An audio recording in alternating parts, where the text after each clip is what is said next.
सुना अंडा दिया कुकुड़ा। अनेक दिन तलर कथा। गोटे गाँव रे चाषीटीए रहुथाए। से सबुबेले तार अल्प क्षेत्रे परिश्रम करी अल्प फल पाउथाए, किंतु सबुबेले मन दुखरे रहुथाए। दिनकर कथा, से खेत को जाउथाए।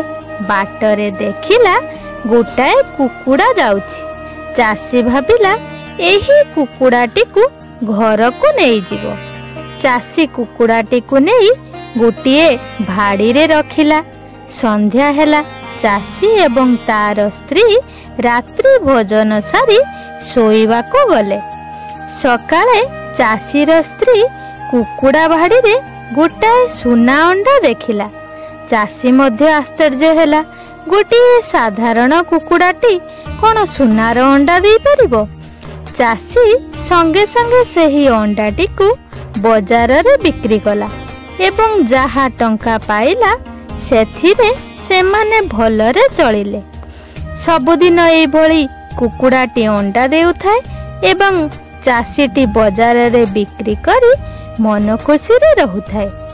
एमिति किछि दिन बीतीगला। कुकुड़ाटी को भल भल खाद्य मध्य मिलुथाए। दिनकर कथा, चाषीर स्त्री भाबिला सबुदिन गोटे गोटे अंडा पाइबा द्वारा आंभ मानकर केवल अभाव दूर हेउछि, किंतु जदि आमे कुकुड़ार पेट को काटिदेबा तेबे एकाथरे के आंभ मानंकु अनेक सुना अंडा मिल जिवो एवं आंभे माने निश्चित भावरे धनी हुई जिवो। एई कथा से चाषी को कहिला, किंतु चाषी को एई कथाटी जमा भी भल लागिला नहीं। तथापि अर्थ को काहार बा लोभ नहीं।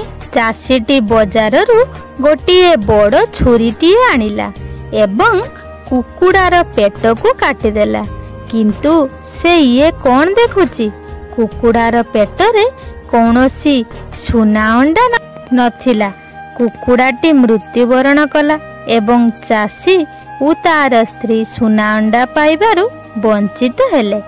पुणी थरे सेमाने जो गरीब को सेई गरीब हुई रहिले।